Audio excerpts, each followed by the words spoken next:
Halo semuanya, perkenalkan nama saya Grace Lovely Putri Panjaitan dengan NIM 241755046. Saya berasal dari kelompok 9. Di sini saya akan menjelaskan mengenai aplikasi hidroksiapatit berbasis nanokomposit sebagai agen antimikroba. Sebelumnya, apa sih itu hidroksiapatit? Nah, hidroksiapatit ini adalah salah satu material biokeramik atau material keramik yang sudah dirancang khusus untuk aplikasi medis dan juga gigi yang termasuk ke dalam kelompok kalsium fosfat dengan rumus kimia Ca10 PO4 6 kali OH 2 kali. Nah, struktur kristal dari hidroksiapatit ini juga mirip dengan mineral utama yang terdapat dalam penyusun tulang dan gigi manusia, sehingga dia memiliki sifat biokompatibel atau kemampuan material untuk berfungsi dengan respon biologis yang tepat di dalam tubuh, sehingga tidak menimbulkan reaksi yang berbahaya, dan juga dia bioaktif yang sangat baik. Kemudian, infeksi bakteri pada implan dan biomaterial, di mana salah satu masalah serius itu adalah penggunaan implan medis, yaitu terjadinya infeksi bakteri pasca operasi, di mana bakteri seperti Staphylococcus aureus dan juga Escherichia coli ini sering menjadi penyebab utama dalam infeksi nosokomial atau infeksi yang didapat seseorang pada saat dia menerima perawatan medis di rumah sakit. Nah, kedua bakteri ini itu mampu membuat biofilm pada permukaan implan, sehingga dia sulit diatasi dengan menggunakan antibiotik konvensional. Nah, masalah ini telah mendorong pengembangan biomaterial dengan sifat antibakteri intrinsik, yaitu dengan melalui modifikasi hidroksiapatit dengan menggunakan bahan tambahan lainnya. Selanjutnya adalah modifikasi hidroksiapatit untuk aktivitas antimikroba. Yang pertama adalah doping ion logam, yaitu penambahan ion logam seperti Ag+, Cu2+, Zn2+, dan lain-lain ke dalam struktur hidroksiapatit, yang dimana ini sudah terbukti bahwa bisa meningkatkan aktivitas antibakteri. Nah, ion logam ini itu dapat merusak membran sel bakteri, kemudian mengganggu metabolismenya, dan hingga menyebabkan kematian sel pada si bakteri.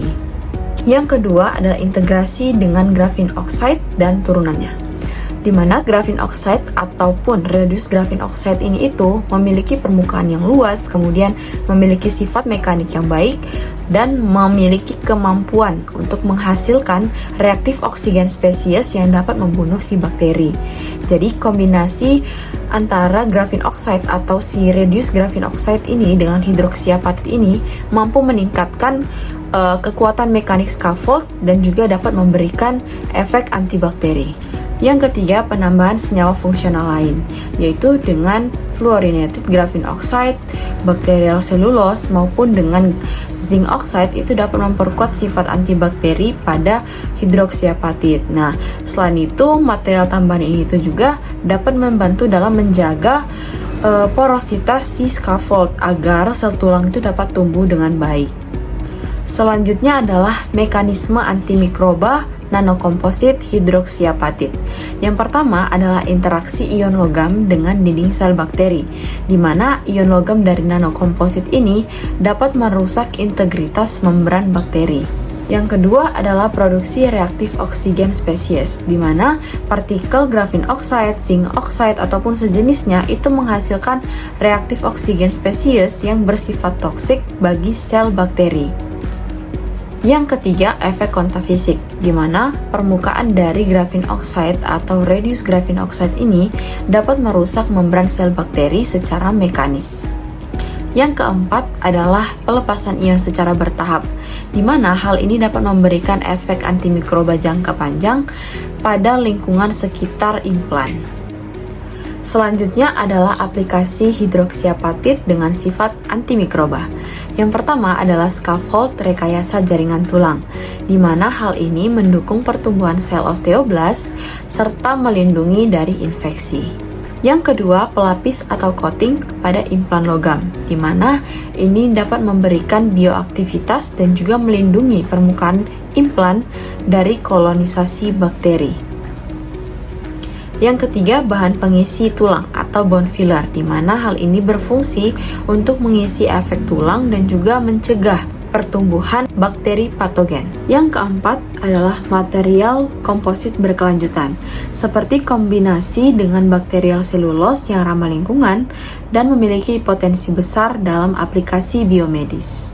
Penelitian yang pertama adalah sintesis nanokomposit hidroksiapatit dengan grafin oxide dan hidroksiapatit dengan reduced grafin oxide dengan menggunakan metode hidrotermal, di mana proses ini dilakukan secara autoclave pada suhu 180 derajat Celcius untuk menghasilkan kristal hidroksiapatit. Pada penelitian ini digunakan dua bahan utama, yaitu kalsium nitrat dan juga amonium fosfat. Nah, setelah kristal sudah jadi, maka dilakukanlah karakterisasi dengan 3 tahap. Yang pertama adalah dengan menggunakan alat XRD untuk melihat bagaimana struktur dari kristal yang sudah dihasilkan. Yang kedua, dengan menggunakan FTIR untuk melihat gugus fungsionalnya. Dan yang terakhir adalah SEM untuk melihat bentuk sekaligus ukuran partikel dari kristal yang sudah dihasilkan. Selanjutnya dilakukan uji antimikroba, yaitu dengan menggunakan metode difusi agar terhadap kedua bakteri, yaitu bakteri Escherichia coli dan juga Staphylococcus aureus. Kemudian hasil yang didapatkan adalah bahwa ternyata hidroksiapatit dengan reduced grafin oxide menunjukkan tingkat aktivitas antibakterinya lebih tinggi dibandingkan dengan hidroksiapatit dengan grafin oxide. Penelitian kedua yaitu dengan menggunakan metode Sol-Gel untuk menyintesis nanokomposit hidroksiapatit yang diperkuat dengan lithium oksida dan juga grafin oxide. Dalam prosesnya, prekursor kalsium dan fosfat itu dilarutkan terlebih dahulu ke dalam etanol dan air. Kemudian ditambahkan asam sitrat sebagai agen pengompleks. Kemudian ditambahkan grafin oxide untuk memperkuat interaksi dengan matriks si hidroksiapatit. Kemudian dilakukan tahap gelasi dan dilakukan juga pengaringan untuk menghasilkan serogel. Kemudian serogel ini dikalsinasi pada suhu tinggi untuk mendapatkan hasil nanokomposit. Kemudian dilakukan karakterisasi yang pertama dengan TEM untuk melihat bagaimana struktur nanokompositnya. Kemudian yang kedua XRD untuk melihat bagaimana kristalinitasnya. Dan yang ketiga adalah uji kompresi untuk mengukur bagaimana kekuatan mekaniknya. Kemudian dilakukan uji biologis, yang pertama ada uji koloni atau uji antibakteri terhadap kedua bakteri. Kemudian ada uji sitotoksisitas untuk memastikan bahwa material itu tidak beracun terhadap sel hidup. Lalu hasil yang didapat adalah distribusi partikel homogen atau merata, kemudian kekuatan semakin meningkat, lalu aktivitas antibakteri itu signifikan, serta biokompatibel. Kemudian penelitian yang ketiga menggunakan metode freeze drying untuk pembuatan scaffold yang berbasis nanohidroksiapatit yang dimodifikasi dengan fluorinated grafin oxide. Suspensi nanohidroksiapatit ini dicampur dengan fluorinated grafin oxide, kemudian dibekukan pada suhu yang sangat rendah, lalu dikeringkan dengan teknik lyophilization. Kemudian dilakukan karakterisasi, yang pertama SEM yaitu untuk melihat morfologi pori, yang kedua uji porositas untuk melihat bagaimana interkoneksi antar pori, yang ketiga itu uji tekan untuk mengukur bagaimana kekuatan mekanik scaffold. Selanjutnya dilakukanlah uji antibakteri dengan metode zona hambat terhadap bakteri Staphylococcus aureus. Hasil yang didapat adalah struktur berpori seperti tulang, kemudian adanya peningkatan kekuatan mekanik dan juga aktivitas antibakteri. Penelitian yang keempat menggunakan pendekatan in situ untuk membuat komposit yang berbasis bakteri selulosa. Selanjutnya, matriks bakteri selulosa diproduksi dari fermentasi Acetobacter pseudomonas. Kemudian dilakukan penambahan grafin oxide dan juga hidroksiapatit selama proses pembentukan matriks. Kemudian terdispersi secara merata ke dalam jaringan bakteri selulosa. Selanjutnya dilakukan karakterisasi, yang pertama menggunakan FTIR untuk melihat bagaimana ikatan kimianya, kemudian XRD untuk melihat bagaimana fasa kristalnya, dan yang ketiga menggunakan SEM untuk melihat bagaimana morfologi materialnya. Kemudian dilakukan uji biologis, yang pertama ada uji viabilitas sel osteoblast untuk menilai bagaimana biokompatibilitasnya. Kemudian ada uji antibakteri. Lalu hasil yang didapat adalah scaffold berkelanjutan dengan sifat biokompatibel dari bakterial selulose, kemudian bioaktif dari hidroksiapatit, dan juga antibakteri dari grafin oxide. Penelitian kelima menggunakan metode high velocity oxyfuel untuk membuat lapisan antibakteri yang berbasis hidroksiapatit, grafin oxide, dan juga zinc oxide. Selanjutnya, serbuk hidroksiapatit atau grafin oxide atau zinc oxide dipanaskan dalam nyala api yang bertekanan tinggi, kemudian disemprotkan ke permukaan logam, lalu membentuk lapisan tipis yang kuat.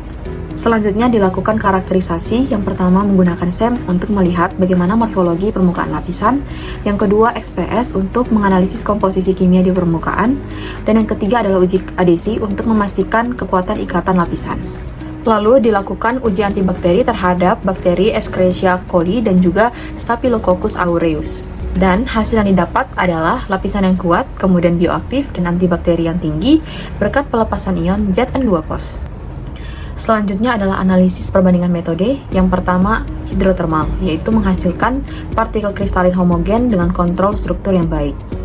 Yang kedua adalah sol gel, yaitu memberikan fleksibilitas untuk doping ionik serta menghasilkan material dengan kemurnian tinggi.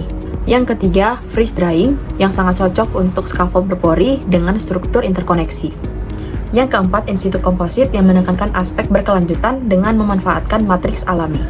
Dan yang kelima adalah high velocity oxyfull coating, efektif untuk aplikasi pada permukaan implan karena menghasilkan lapisan tipis yang kuat. Jadi kesimpulan yang didapat adalah hidroksiapatit memiliki potensi besar sebagai material antimikroba dalam aplikasi biomedis. Kemudian hidroksiapatit murni memiliki keterbatasan, yaitu aktivitas antimikroba yang rendah dan juga sifat mekanik yang kurang.